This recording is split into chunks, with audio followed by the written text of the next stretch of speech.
Olá, você chegou até o vlog do Diário do Perro, tudo bem? Antes de começar esse vídeo, eu tenho um apelo para fazer. Miranda, toca a vinheta.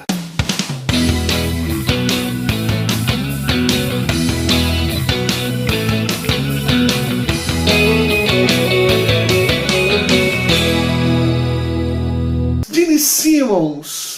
Você não sabe quem é Gene Simmons? Não tem nenhuma ideia de quem é Gene Simmons? Gene Simmons é o vocalista e baixista da banda Kiss, aliás, a banda que me ensinou a gostar de rock. Lá há um tempo atrás. Há alguns anos, eu estava na minha vila, andando como qualquer garoto, brincando, soltando pipa, rodando peão. Mentira, não sei soltar pipa nem rodava peão, mas estava eu lá brincando, quando eu fui apresentado por um amigo à Banda dos Mascarados. Naquela época o Kiss estava gravando, ou teria gravado, Creators of the Night, o disco que fez com que esse moço aqui ficasse apaixonado por rock. Muito bem, muitos anos se passaram, eu conheci o Kiss, Black Sabbath, Iron Maiden, Led Zeppelin, Aerosmith, enfim, conheci muitas bandas, por isso sou extremamente grato a Gene Simmons, Paul Stanley, Eric Carr, Peter Criss, Ace Frehley, Vinnie Vincent, Mark St. John, Bruce Kulick, enfim, todos aqueles que um dia fizeram parte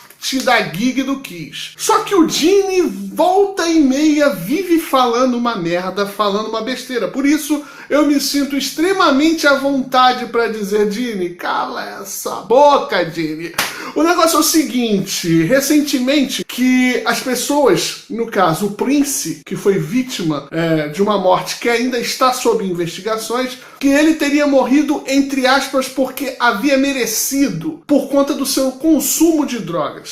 As investigações ainda estão em curso, então não é possível afirmar mesmo que Prince teria morrido por conta de vício ou por qualquer coisa ligada a psicotrópicos, drogas e etc. E o que aconteceu? O seu amigo de banda, o Paul Stanley, foi censurá-lo no Twitter, pedir desculpas em nome de Gene, porque ninguém pode fazer um julgamento desse sem que as investigações estejam concluídas. Mesmo que as investigações estivessem concluídas e já tivesse um veredito sobre a morte do cantor pop, é um pouco indelicado, com tão pouco tempo da ausência de um dos artistas mais celebrados do mundo, você fazer um comentário tão pesado. O problema é que o Gene não consegue conter aquela língua gigantesca dentro da boca. Eu vou falar sobre 3 coisas, já incluindo esse comentário nefasto e infeliz feito na última semana que o nosso querido Gene disse. Pouco antes ou um pouco depois de ter gravado Sonic Boom, ele foi arguido por alguns jornalistas americanos ou de qualquer lugar do mundo perguntando: poxa, mas o Kiss não grava mais discos novos, o Kiss está vivendo de DVDs, lançar coletâneas, etc, etc. E o nosso querido baixista israelense teria dito o seguinte: pra que eu vou gravar CD? Pra que eu vou gravar LP? Se o camarada vai chegar lá, vai fazer o download das músicas, eu não vou receber nada por isso. É pra isso que eu vou ficar fazendo música nova? Eu chego no palco e vou tocar as músicas diferentes quando o público vai pedir as músicas de sempre, Rock and Roll All Night, Love Gun, Detroit Rock City, etc, etc. Vamos por partes, senhor Gene Simmons. É verdade, vivemos num período de compartilhamento, não só de música, como de filmes, de séries, de ideias, de projetos. A gente vive um momento de alta democracia no mundo das artes. Mas, cara, você se lembra, Gene? Você se lembra quando você começou lá nos Estados Unidos, vindo de Israel? Qual era seu grande sonho? Seu grande sonho era ser um popstar ou uma estrela do rock?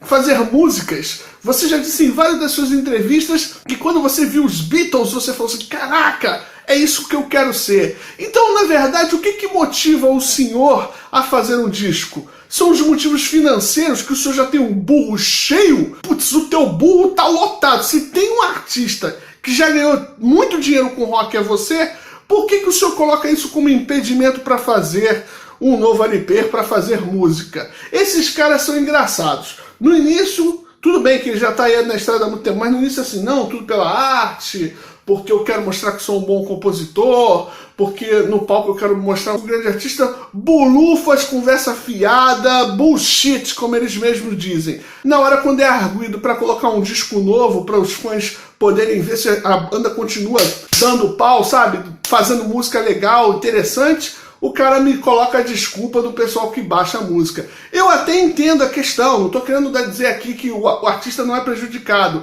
Não, é prejudicado sim, porque ele poderia ganhar muito mais. Você quer mais ainda? Essa foi a primeira que o Gene lançou.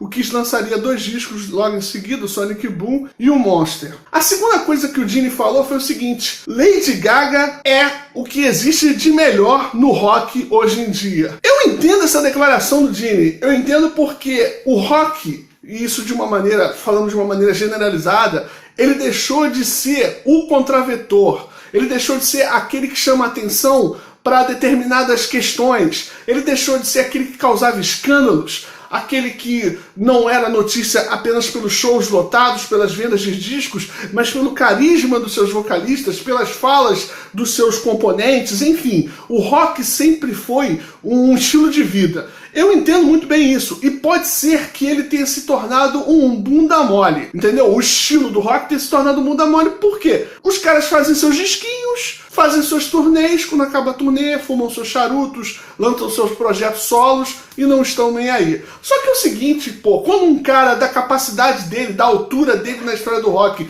aponta para Lady Gaga como a maior estrela do rock que existe, ele tá renegando uma porrada de outras bandas que existem e tá tirando total estímulo de outros caras que estão começando agora. Quer dizer, assim, com todo respeito a Lady Gaga, não tô aqui para espinafrar a carreira de ninguém, mas Lady Gaga é outra coisa, é outro lance, é outra vibe, já teve a sua época de fazer contar suas historinhas, já teve sua época de ser a que provocava discussões e tal. Hoje é apenas mais uma. E a última já foi ser o perito sobre a morte, sobre o diagnóstico da morte do Prince, a ponto de ter que fazer com que o Paul... Tem que fazer, né? O Paul foi lá, tomou a iniciativa de pedir desculpas. Hoje à tarde, o próprio Gene foi até o Twitter, o meio que ele utilizou para ficar falando mal do Prince, para pedir desculpa. Não bastasse esse espírito de paz dele chegar humildemente dizendo: não, realmente todo mundo sabe que eu tenho um certo problema com quem é consumidor de drogas, porque eu cresci com a ideia de que quem consome drogas é perdedor. Ele chegou com esse discurso conciliador, humilde, pedindo desculpas. Chega a Shannon, a esposa dele, e pá! Na canela do Paul Stanley, dizendo que, não se faz isso com um amigo de 40 anos. A gente esconde os amigos numa situação dessa. A gente preserva os amigos da situação dessa. Acabou virando um caso de Nelson Rubens lá nos Estados Unidos. O Paul primeiro foi contra o Gene, depois o Gene foi se defender hoje e agora a Shannon já se intrometeu na história. É interessante que a Shannon venha a público defender o Gene, uma vez que, passado, sei lá, uma semana ou 10 dias atrás, Sharon Osbourne se separou de Ozzy Osbourne. Não foi em defesa do marido após ter sabido do caso do seu marido com uma cabeleireira. Nós terminamos aqui a coluna de fofocas do Diário do Pierrot, falando de Gene Simmons, falando do Kiss, falando de Paul Stanley, falando de Ozzy Osbourne e pedindo: Gene, por favor, Gene, componha canções, faça discos. Seu último disco solo foi uma porcaria. Faça músicas, canções, participe de projetos, produza novas bandas, faça um monte de coisas. Cante, você é um excelente vocalista, um excelente baixista, mas, por favor, Gene, cale a boca, porque você calado é um poeta, como diria o Romário. Eu não posso terminar esse vídeo sem antes mandar um beijo pro meu pai, pra minha mãe e pra você. Tchau!